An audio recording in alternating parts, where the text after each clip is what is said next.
Hi ಹಾಲ್ ಎಲ್ರಿಗೂ ನಮಸ್ಕಾರ. ಇನ್ನೊಂದು ಜೊತೆ ನನ್ನ ಕತೆ ಧಾರಾವಾಹಿ ಏನೆಲ್ಲ ಆಗುತ್ತೆ ಅಂತ ನಾನು ನಿಮ್ಗೆ ಹೇಳ್ತೀನಿ. ಅಲ್ಲಿವರೆಗೂ ಯಾರೆಲ್ಲ ನನ್ನ ಚಾನಲ್ ನೋಡ್ತು ಪ್ಲೀಸ್ ಸಬ್ಸ್ಕ್ರೈಬ್ ಮಾಡ್ಕೊಂಡು ನೋಡಿ.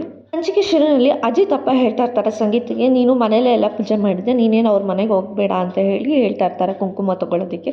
ಅದಕ್ಕೆ ಹೋಗಬೇಡ ಅಂತ ಅಂದರೆ ಯಾವ ಥರ ರೀ ಅಂತ ಹೇಳಿ ಕೇಳ್ತಾ ಇರ್ತಾಳೆ ಅವಳು. ನೀನು ಮನಸ್ಸಾಕ್ಷಿ ಅನ್ನೋದಿದೆ, ನೀನೇ ಅರ್ಥ ಮಾಡ್ಕೊ ಅಂತ ಹೇಳಿ ಅವನು ಕೂಡ ಹೇಳ್ತಾ ಇರ್ತಾನೆ. ಮನಸ್ಸಾಕ್ಷಿ ಇದೆಯೋ ಇಲ್ವ ಅಂತ ಗೊತ್ತಿಲ್ಲ, ಅದೇ ನಿಮ್ಮಲ್ಲಿರೋ ಮನಸ್ಸಾಕ್ಷಿನ ಕೇಳ್ಕೊಂಡು ನೋಡಿ, ಭೂಮಿ ಏನು ಅನ್ನೋದು ನಿಮಗೆ ಗೊತ್ತಾಗುತ್ತೆ ಅಂತ ಹೇಳಿ ಸಂಗೀತ ಕೂಡ ಹೇಳ್ತಾ ಇರ್ತಾಳೆ. ಅದಕ್ಕೇನೆ ಈ ಕಡೆ ಅಂಜನೂ ಕೂಡ ಹೇಳ್ತಾ ಇರ್ತಾಳೆ, ಅವಳಿಗೆ ಗೊತ್ತಲ್ಲ ಅತ್ತೆ ಅವಳು ಹೆಂಗೆ ಬಂದಿದ್ದಾಳೆ ಅಂತ, ಅವಳು ದುಡ್ಡಿಗೋಸ್ಕರ ಬಂದಿದ್ದಾಳೆ ಅಂತ ಹೇಳ್ತಾ ಇರ್ಬೇಕಾದ್ರೆ ಅದೇ ಟೈಮ್ಗೆ ಅಜಿತ್ ಕೂಡ ಅವಳನ್ನ ನೋಡ್ತಾ ಇರ್ತಾನೆ. ಅವಳನ್ನ ನೋಡಿ ಗುರಾಯಿಸ್ತಾ ಇರ್ತಾನೆ.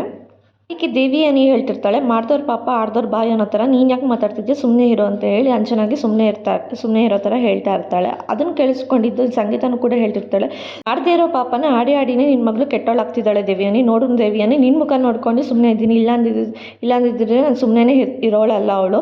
ಭೂಮಿ ಬಗ್ಗೆ ಮಾತಾಡೋದಕ್ಕೆ ಅವಳಿಗೆ ಏನು ಧೈರ್ಯ ಹಕ್ಕಿದೆ, ಅವಳಿಗೆ ಏನು ರೈಟ್ಸ್ ಇದೆ ಹೇಳು ಆ ಥರ ಮಾತಾಡೋದಕ್ಕೆ ಅಂತ ಹೇಳಿ ಸಂಗೀತ ಹೇಳ್ತಾ ಇರ್ತಾಳೆ. ಮುಂದೆ ಒಂದು ಮಾತು ಅವಳು ಹಾಡಿದ್ರು ನಾನು ಸುಮ್ಮನೆ ಇರಲ್ಲ, ಹೇಳ್ಬಿಡು ದೇವಿಯಾನಿ ಅಂತ ಅವಳು ಹೇಳ್ತಾ ಇರ್ತಾಳೆ. ಸಂಗೀತ ಕೂಡ ನೋಡು ಭೂಮಿ ಏನು ಬೇರೆಯವಳಲ್ಲ, ಅವಳು ಈ ಮನೆ ಮಗಳು, ಈ ಮನೆ ಸೊಸೆ ಅವಳು ಅಂತ ಹೇಳ್ತಿರ್ಬೇಕಾದ್ರೆ ಅವರು ಗಂಡ ಹೇಳ್ತಿರ್ತಾನೆ, ಅವಳು ಈ ಮನೆ ಮಗಳಲ್ಲ ಸೊಸೆನೂ ಅಲ್ಲ ಅಂತ ಹೇಳ್ತಾ ಇರ್ತಾನೆ. ಅದಕ್ಕೆ ನೀವು ಹೇಳಿದ ತಕ್ಷಣ ಅದು ಸುಳ್ಳಾಗಲ್ಲ ರೀ, ಅವಳು ಅಜಿತನ ಮದುವೆ ಆಗಿ ಬಂದಿರೋಳು, ಇದನ್ನ ಈ ವಂಶನ ಉದ್ಧಾರ ಮಾಡೋದಕ್ಕೆ ಅವಳು ಬಂದಿರೋಳು, ಈ ಮನೆ ಸೊಸೆ ಅವಳು, ನೀವು ಹೇಳಿದ ತಕ್ಷಣ ಸುಳ್ಳಾಗಲ್ಲ ಅಂತ ಹೇಳಿ ಅವಳು ಕೂಡ ಹೇಳ್ತಿರ್ತಾಳೆ. ಅವಳಿಗೆ ಈ ಮನೆ ಮಗಳಾಗಲಿ ಅರ್ಹತೆ ಆಗಿ ಯಾವ ಯೋಗ್ಯತೆನೂ ಅವಳಿಗಿಲ್ಲ ಅಂತ ಅವನು ಹೇಳ್ತಿರ್ಬೇಕಾದ್ರೆ, ಅಲ್ಲ ರೀ ನಿಮಗೇನು ಕಣ್ಣಲ್ಲೇನು ಪೊರೆ ತುಂಬ್ಕೊಂಡಿದ್ದೆ ಹಾಗೆ ಹೇಳ್ತಿದ್ದೀರಲ್ಲ ರೀ, ಅಲ್ಲ ನಾಳೆ ನಮಗೂ ಒಬ್ಳು ಮಗಳಿದ್ದಾಳೆ ಅವಳಿಗೂ ಅದೇ ಥರ ಆದಾಗ ಅಂತ ಅಂದಾಗ ಅದಕ್ಕೆ ಅವನು ತುಂಬ ಗುರಾಯಿಸ್ತು, ತುಂಬ ರೇಗ್ತಾನೆ. ಸಂಗೀತ ಅಂತ ಹೇಳಿ ಅವಳ ಮೇಲೆ ಕೈ ಎತ್ತಕ್ಕೆ ಅಂತ ಹೇಳಿ ಹೋಗ್ತಾ ಇರ್ತಾನೆ. ಅವನು ಸಾರಿ ಸಂಗೀತ ಅಂತ ಹೇಳ್ತಿರ್ಬೇಕಾದ್ರೆ ಅಪೇಕ್ಷಿತ ಹೇಳ್ತಿರ್ತಾನೆ, ನೀವು ಯಾಕಪ್ಪ ಸಾರಿ ಕೇಳ್ತಿದ್ದೀರಾ, ಹೆಂಡ್ತಿನ ಕಾಪಾಡ್ಕೊಳ್ಳೋಕ್ಕಾಗ್ದಿದ್ರೆ ಗಂಡ ಇಲ್ಲೇ ನಿಂತಿದ್ದಾನಲ್ಲ ಅಂತ ಹೇಳಿ ಅಪೇಕ್ಷಿತನೂ ಕೂಡ ಹೇಳ್ತಿರ್ತಾಳೆ. ಈ ಅಮ್ಮ ಒಬ್ಳು ಯಾವಾಗಲೂ ಭೂಮಿ ಕಡೆ ಸಪೋರ್ಟ್ ಮಾಡ್ಕೊಂಡು ಬೈಸ್ಕೊತಾನೆ ಇರ್ತಾಳೆ ಮನೆಯವ್ರ ಹತ್ರ. ನೋಡಮ್ಮ ಭೂಮಿ ಇನ್ಮೇಲೆ ಯಾವತ್ತೂ ಈ ಮನೆಗೆ ಬರಲ್ಲ ಆಯಿತಾ, ಭೂಮಿ ಪವಿತ್ರವಾದವಳು ಅಂತ ಹೇಳೋದು ಅದು ಸುಳ್ಳು, ಅದು ಸತ್ಯ ಆಗಲ್ಲ ಅಂತ ಹೇಳಿ ಅಪೇಕ್ಷತೆ ಹೇಳ್ತಾ ಇರ್ಬೇಕಾದ್ರೆ ಅದನ್ನು ಕೇಳಿಸ್ಕೊಂಡಿದ್ದ ಅಜಿತ್ ಕೂಡ ಹೇಳ್ತಾ ಇರ್ತಾನೆ, ಇಲ್ಲ ಭೂಮಿ ಅವಳು ನಿರಪರಾಧಿ, ಅವಳು ಸತ್ಯವಂತೆ ಅಂತ ನಾನು ಪ್ರೂವ್ ಮಾಡ್ತೀನಿ ಅಂತ ಹೇಳಿ ಹೇಳ್ತಿರ್ತಾನೆ. ಹೇಗೆ ಪ್ರೂವ್ ಮಾಡ್ತೀನಿ ಅಂತ ಮನೆಯವ್ರು ಕೇಳಿದಾಗ ನನ್ನ ಹತ್ರ ಯಾವ ಸಾಕ್ಷಿ ಆಧಾರ ಯಾವುದು ಇಲ್ಲದೇ ಇರ್ಬೋದು, ಆದರೆ ನನ್ನ ಜೊತೆ ದೇವರು ಆ ರಾಮ ಇದ್ದಾನೆ, ಅವ್ನು ನೆರವೇರಿಸ್ತಾನೆ ಅಂತ ಹೇಳಿ ಆ ದೇವ್ರ ಕಡೆ ಅವನು ಬೆರಳು ಮಾಡಿ ತೋರಿಸ್ತಾ ಇರ್ತಾನೆ. ನನ್ನ ಜೊತೆ ಅವನಿದ್ದೇ ಇದ್ದಾನೆ, ಇವತ್ತೇ ಲಾಸ್ಟ್ ಡೇಟ್ ಇರೋದು, ಇವತ್ತು ಅವ್ನಿಗೆ ಯಾವುದೇ ಕಾರಣಕ್ಕೂ ಅವ್ನು ಕೈ ಬಿಡಲ್ಲ, ಅವ್ನು ಪ್ರೂವ್ ಮಾಡ್ತಾನೆ ಅಂತ ಹೇಳಿ ಹೇಳ್ತಾ ಇರ್ತಾನೆ ದೇವ್ರ ಕಡೆ ಕೈ ತೋರಿಸ್ಕೊಂಡು. ಭೂಮಿ ಸೋತ್ರೆ ಭಗವಂತನೇ ಸೋತ್ರಾಗೆ, ಭೂಮಿ ಗೆದ್ದರೆ ನೀನು ಗೆದ್ದಂಗೆ ದೇವ್ರೆ, ಭೂಮಿ ಸೋಲಿಸ್ತೀಯ ಗೆಲ್ಸಿ ಅದೆರಡು ನಿನ್ನ ಕೈಯಲ್ಲಿದೆ, ಆದಷ್ಟು ಬೇಗ ಏನು ನಿರ್ಧಾರ ಅಂತ ನೀನು ಹೇಳು ಅಂತ ಹೇಳಿ ದೇವ್ರ ಹತ್ರ ಕೇಳ್ಕೊತಾ ಇರ್ತಾನೆ. ಈ ಕಡೆ ಭೂಮಿನೂ ಕೂಡ ರಾಮನವಮಿ ಮಾಡೋದಕ್ಕೆ ಅಂತೇಳಿ ಅವಳು ಕೂಡ ಎಲ್ಲನೂ ರೆಡಿ ಮಾಡ್ಕೊಂಡು ದೇವ್ರ ಹತ್ರ ಕೇಳ್ಕೊತಾ ಇರ್ತಾಳೆ. ಹೆಂಗೆ ನೀನು ಪ್ರೂವ್ ಮಾಡ್ತೀಯ ಅಂತ ಅದು ನನಗೆ ಗೊತ್ತಿಲ್ಲ ದೇವ್ರೆ, ಇವತ್ತು ರಾತ್ರಿ ಅಷ್ಟೊತ್ತಿಗೆ ಅದನ್ನು ಪ್ರೂವ್ ಮಾಡಿ ನಾನು ನಿರಪರಾಧಿ ಅಂತ ಹೇಳಿ ಪ್ರೂವ್ ಮಾಡಪ್ಪ ಅಂತ ಹೇಳಿ ದೇವ್ರ ಹತ್ರನೂ ಅವಳು ಕೇಳ್ಕೊತಾ ಇರ್ತಾಳೆ. ನನಗೆ ಅಂಟಿರೋ ಕಳಂಕನ ಹೇಗಾದರೂ ಮಾಡಿ ಅದನ್ನು ತೊಲಗಿಸು, ಅದರಿಂದ ಕ್ಲಿಯರ್ ಮಾಡಿಸಿ ನನ್ನ ಜೀವನ ಇದು ಮಾಡು ಅಂತ ಹೇಳಿ ಅವಳನ್ನು ಕೂಡ ದೇವ್ರ ಹತ್ರ ಕೇಳ್ಕೊತಾ ಇರ್ತಾಳೆ. ನೀನು ಹೇಗೆ ಮಾಡ್ತೀಯ ಏನು ಮಾಡ್ತೀಯೋ ಗೊತ್ತಿಲ್ಲ ಅಂತ ಹೇಳಿ ಕುತ್ಕೊಂಡು ಅದನ್ನು ರಾಮನ ಜಪ ಮಾಡೋದಕ್ಕೆ ಅಂತೇಳಿ ಬುಕ್ ಇಟ್ಕೊಂಡು ಅವಳು ಶ್ರೀರಾಮ ಶ್ರೀರಾಮ ಶ್ರೀರಾಮ ಅಂತ ಹೇಳ್ಕೊಂಡು ಬರಿತಾ ಇರ್ತಾಳೆ. ಶ್ರೀರಾಮ ಅಂತ ಹೇಳ್ಕೊಂಡು ಬರಿತಾ ಇರಬೇಕಾದ್ರೆ ದೇವ್ರ ಹತ್ರ ಮತ್ತೆ ಕೇಳ್ಕೊತಾ ಇರ್ತಾಳೆ, ದೇವರೇ ನೀನು ಕೈ ಮುಗಿದು ಕೇಳ್ಕೊತೀನಿ, ಯಾವುದೇ ಕಾರಣಕ್ಕೂ ನೀನು ಇದನ್ನು ತಿರಸ್ಕಾರ ಮಾಡಬೇಡ, ನೀನೇ ನಂಬಿದ್ದೀನಿ ನಾನು ಅಂತ ಹೇಳಿ ಹೇಳ್ತಿರ್ತಾರೆ. ಆ ಜೀವ ಇಲ್ದಿರೋ ಬಂಡೆಗೆ ಜೀವ ಕೊಟ್ಟು ನೀನು ಅಂತ ನೀನು ಅಂತ ಸತ್ಯವಂತ ಅಂತ ಹೇಳಿ ತೋರಿಸಿದ್ಯಾ ಅಂತ ಹೇಳಿ ಹೇಳ್ತಾ ಇರಬೇಕಾದ್ರೆ ಈ ಕಡೆ ಇವನು ಕೂಡ ಬರ್ತಾನೆ. ಅಜಿತು ಕೂಡ ಮನೆ ಹತ್ರ ಬಂದ್ಬಿಟ್ಟು ಭೂಮಿ ಬಾ ಆಚೆ ಅಂತ ಹೇಳಿ ಕರೀತಾನೆ. ಭೂಮಿನೂ ಕೂಡ ಹೋಗ್ತಾಳೆ. ಏನು ಸಾಹೇಬ್ರೆ ನೀವು ಇಲ್ಲಿ ಬಂದಿದ್ದೀರಾ ಅಂತ ಕೇಳಿದಾಗ ಏನು ಮಾಡ್ತಿದ್ದೆ ಅಂತ ಕೇಳ್ತಾನೆ. ಏನಿಲ್ಲ ನಾನು ಶ್ರೀರಾಮ್ದು ಇದು ಬರಿತಾ ಇದೆ ಅಂತ ಹೇಳಿ ಹೇಳ್ತಿರ್ತಾಳೆ. ಅದನ್ನು ಬರೆದ್ರೆ ಏನಾಗುತ್ತೆ ಅಂತ ಕೇಳಿದಾಗ ಏನಿಲ್ಲ, ಅದು ಜೀವಂತ ಇಲ್ದಿರ ಆ ಬಂಡೆನೂ ಕೂಡ ಜೀವಂತ ಮಾಡಿದ್ದಾನೆ, ಅವನೆಷ್ಟು ಸತ್ಯವಂತ ಹೇಳಂತ ನನಗೆ ಗೊತ್ತು ಚೆನ್ನಾಗಿ, ಹಂಗೇ ಅವನೇ ನಂಬಿದ್ದೀನಿ, ಆ ದೇವ್ರನ್ನೇ ನಾನು ನಂಬಿದ್ದೀನಿ, ನಾನು ಎಷ್ಟು ನಿರಪರಾಧಿ ಅಂತ ಹೇಳಿ ಪ್ರೂವ್ ಮಾಡೋದಕ್ಕೆ ಅವನೇ ಸಾಕು, ಅವನ ಕೈನೇ ಹಿಡ್ದಿರೋದು, ನನಗೆ ಬೇರೆ ಇನ್ಯಾವುದು ದಿಕ್ಕು ತೋರಿಸ್ತಿಲ್ಲ ಸಾಹೇಬ್ರೆ ಅಂತ ಹೇಳಿ ಅವಳು ಕೂಡ ಹೇಳ್ತಾ ಇರ್ತಾಳೆ. ಅಲ್ಲ ನೀವು ನನಗೆ ಅದಕ್ಕೆ ಅವನು ಕೂಡ ಹೇಳ್ತಿರ್ತಾನೆ, ನೀನು ನನ್ನನ್ನು ನಂಬಲ್ವಾ ಅಂತ ಹೇಳಿ ಕೇಳಿದಾಗ ನಾನು ಎಷ್ಟು ಶ್ರೀರಾಮನ ನಂಬಿದ್ದೀನೋ ಹಂಗೆ ನಿಮ್ಮನ್ನು ಕೂಡ ನಂಬಿದ್ದೀನಿ, ನೀವಿಲ್ಲದೆ ನಾನು ಇರಲ್ಲ ಅಂತ ಹೇಳಿ ಅವಳು ಕೂಡ ಹೇಳ್ತಾ ಇರ್ತಾಳೆ. ಹಂಗಿದ್ಮೇಲೆ ಇನ್ನು ಒಂದು ಹೆಸರು ಇದೊಂದು ಹೆಸರು ಕಲ್ಲಲ್ಲಿ ತೇಲಂಗಾಯಿತು. ಇದೊಂದು ಹೆಸರು ಯಾರಿಗೂ ಇದು ಶಾಪನ ನಿರ್ವಾರಣೆ ಮಾಡಿದ. ಇದನ್ನೆಲ್ಲ ಮಾಡಿರೋದು ಶ್ರೀರಾಮ. ಹಂಗಿದ್ಮೇಲಿಂದ ಅವನನ್ನು ಕಾಪಾಡದೇ ಇರ್ತಾನೆ ಹೇಳಿ ಸಾಹೇಬ್ರೆ ಅಂತ ಹೇಳಿ ಕೇಳ್ತಾ ಇರ್ತಾನೆ. ನೋಡು ನಾನು ಅದನ್ನೇ ನಂಬಿರೋದು. ಇವತ್ತು ರಾತ್ರಿ ಅಷ್ಟರಲ್ಲೇ ನನಗೆ ಇವತ್ತೊಂದೇ ದಿನ ನನಗೆ ಟೈಮ್ ಇರೋದು. ಇವತ್ತು ರಾತ್ರಿ ಅಷ್ಟರಲ್ಲಿ ನಾನು ಏನು ಅಂತ ಪ್ರೂವ್ ಮಾಡೇ ಮಾಡ್ತೀನಿ. ನೀನು ಅದ್ರ ಬಗ್ಗೆ ತಲೆ ಕೆಡಿಸ್ಕೋಬೇಡ ಅಂತ ಈ ಕಡೆ ಅಜಿತು ಹೇಳ್ತಾ ಇರ್ತಾನೆ. ನನಗೆ ಗೊತ್ತು ಸಾಹೇಬ್ರೆ, ನೀವು ಇದನ್ನು ನಿರಪರಾಧಿ, ನಾನು ನಿರಪರಾಧಿ ಅಂತ ನೀವು ಪ್ರೂವ್ ಮಾಡೇ ಮಾಡ್ತೀರ ಅನ್ನೋದು ನನಗೆ ಚೆನ್ನಾಗಿ ಗೊತ್ತು. ಆದ್ರೂ ನಾನು ಆ ದೇವ್ರನ್ನ ನಂಬಿದ್ದೀನಿ. ಆ ದೇವ್ರು ನಿಮಗೂ ಸಪೋರ್ಟ್ ಮಾಡಲಿ ಅಂತ ನಾನು ಕೂಡ ದೇವ್ರ ಹತ್ರ ಕೇಳ್ಕೊತಾ ಇದ್ದೀನಿ ಅಂತ ಈ ಕಡೆ ಭೂಮಿ ಹೇಳ್ತಾ ಇರ್ತಾಳೆ. ಏನೇ ಆದರೂ ಪರವಾಗಿಲ್ಲ, ನನ್ನ ಜೀವ ಹೊತ್ತೇ ಇಟ್ಟಾದರೂ ಪರವಾಗಿಲ್ಲ, ನೀನೇನು ಅಂತ ನಾನು ಪ್ರೂವ್ ಮಾಡ್ತೀನಿ, ನೀನು ನಿರಪರಾಧಿ ಅಂತ ಇದರಿಂದ ಕಳಿಸ್ತೀನಿ ಅಂತ ಹೇಳಿ ಹೇಳ್ತಿರ್ತಾನೆ. ನಾನು ಅನಾಥ ಅಂತ ಗೊತ್ತಿದ್ರು ನೀವು ನನ್ನ ಜೊತೆ ಇದ್ರಿ, ಅಂಥದ್ರಲ್ಲಿ ನೀವು ಇಂಥ ಟೈಮಲ್ಲೂ ನನ್ನ ಜೊತೆ ಇರಲ್ಲ ಅಂತ ನಾನು ಹೇಗೆ ಅಂದ್ಕೊಳ್ಳಿ, ನೀವು ನನ್ನ ಜೊತೆ ಇದ್ದೇ ಇರ್ತೀರ ಅಂತ ನನಗೆ ಗೊತ್ತು ಅಂತ ಅವಳು ಹೇಳ್ತಾಳೆ.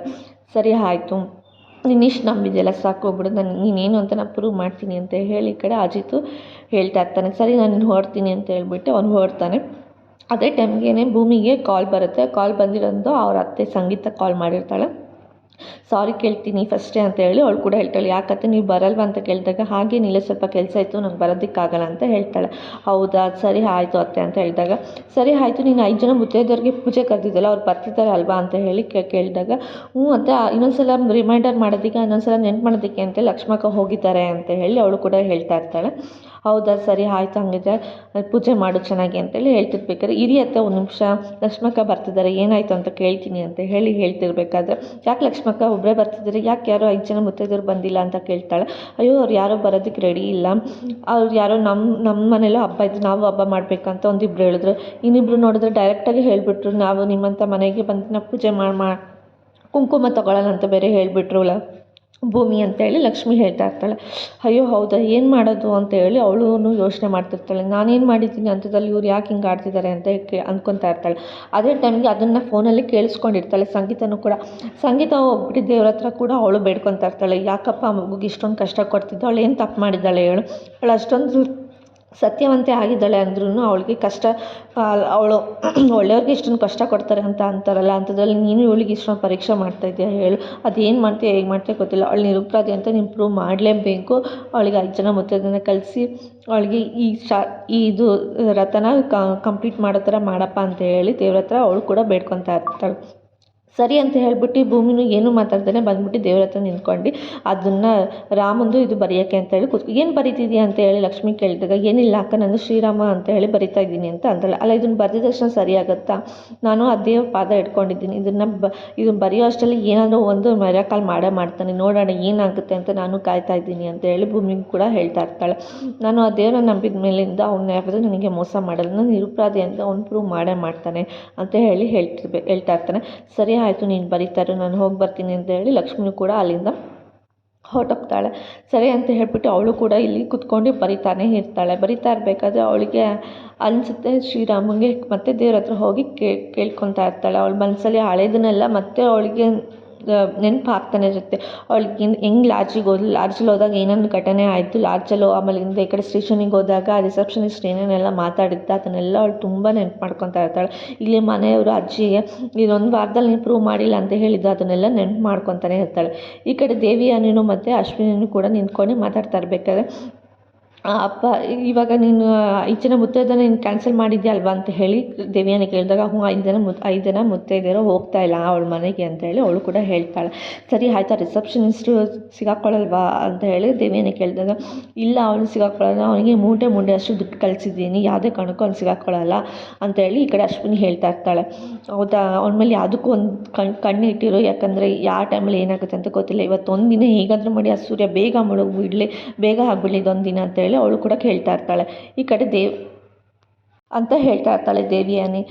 ಯಾವುದಕ್ಕೊಂದು ಕಣ್ಣು ಇಟ್ಟಿರು ಅಂತ ಹೇಳಿದಾಗ, ಹೌದು ನಾನು ಆವಾಗಲೇ ಆಚೆ ಹೋದಾಗ ಕಾಲ್ ಮಾಡಿದ್ದೆ ಒಂದ್ಸಲ, ಅದು ಅನ್ನೋನ್ ನಂಬರಿಂದ ಕಾಲ್ ಹೋಗಿದ್ದು, ಒಂದು ಕಾಲ್ ರಿಸೀವ್ ಮಾಡಿ ಇನ್ನೊಂದ್ಸಲ ಕಾಲ್ ಮಾಡಿ ನಾನು ವಿಚಾರಿಸ್ಕೊತೀನಿ ಅವ್ನ ಅಂತ ಹೇಳಿ ಈ ಕಡೆ ಅಶ್ವಿನಿ ಹೇಳ್ತಿರ್ತಾಳೆ. ಅವ್ನು ಅಕಸ್ಮಾತ್ ನನಗೆ ಸಿಗಲಿಲ್ಲ ಅಂದರೆ ಅವ್ನ ಮನೆ ಹತ್ರ ಹೋಗಿ ಒಂದ್ಸಲ ವಿಸಿಟ್ ಮಾಡಿ ಅವ್ನ ಹತ್ರ ಮಾತಾಡ್ತೀನಿ, ಯಾವುದೇ ಕಾರಣಕ್ಕೂ ಅವ್ನು ಸಿಗಾಕದೇ ಇರೋ ಥರ ನಾನು ನೋಡ್ಕೊತೀನಿ ಅಂತೇಳಿ ಅಶ್ವಿನಿ ಹೇಳ್ತಾ ಇರ್ತಾಳೆ. ಈ ಕಡೆ ಅಪ್ಪ ಅಮ್ಮ ಹೇಗಿರ್ತಾರೆ ಅನ್ನೋದು ಏಜಲ್ಲಿ ಅವ್ರನ್ನ ನನ್ನಿಂದ ದೂರ ಮಾಡಿದೆ.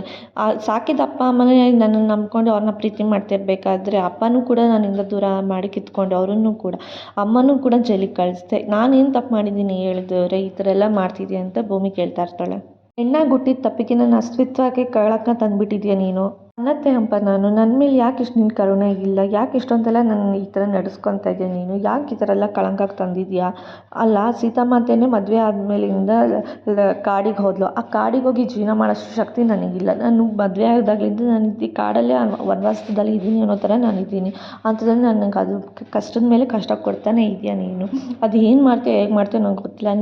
ನಿನ್ನ ಆಣೆಗೂ ನಿನ್ನ ಪಾದ ಆಣೆಗೂ ನಾನು ಮುಟ್ಟು ಹೇಳ್ತಿದ್ದೀನಿ, ಈ ರಾತ್ರಿ ಅಥವಾ ಈ ಶ್ರೀರಾಮನ ಮುಗಿಯೋ ಅಷ್ಟರಲ್ಲಿ ನೀನು ನನ್ನ ಕಳಂಕನ ದೂರ ಮಾಡಿಲ್ಲ ಅಂದರೆ ನಾನು ಇಲ್ಲೇ ಜೀವ ಬಿಟ್ಬಿಡ್ತೀನಿ. ಇದು ನಿನ್ನ ಪಾದದ ಮೇಲೆ ಆಣೆ. ನಿಜವಾಗ್ಲೂ ಹೇಳ್ತಿದ್ದೀನಿ ದೇವರೇ, ನಾನು ಇಲ್ಲೇ ಜೀವ ಬಿಟ್ಬಿಡ್ತೀನಿ. ನನ್ನ ಕೈ ಹಿಡ್ದು ನಡೆಸು ನೀನು. ನಿನ್ನ ಪಾದನೇ ಇಟ್ಕೊಂಡಿದ್ದೀನಿ ನಾನು. ಯಾವುದೇ ಕಾರಣಕ್ಕೂ ನನ್ನ ದೂರ ಮಾಡಬೇಡ. ಅಕಸ್ಮಾತ್ ನೀನು ನನ್ನ ಈ ಭೂಮಿ ನಿಜವಾಗ್ಲೂ ನಿರಪರಾಧಿ ಅಂತ ನೀನು ಪ್ರೂವ್ ಮಾಡಿಲ್ಲ ಅಂದರೆ ನಾನು ಈ ಭೂಮಿನೇ ಬಿಟ್ಟು ಹೊರ್ಟೋಗ್ತೀನಿ, ಜೀವ ಇಲ್ಲೇ ಬಿಟ್ಬಿಡ್ತೀನಿ ಅಂತ ಹೇಳ್ತಾ ಇರ್ತಾಳೆ. ಇವತ್ತಿನ ಸಂಚಿಕೆಗೆ ಮುಕ್ತಾಯ ಆಯಿತು. Take care, bye bye. Thanks for watching.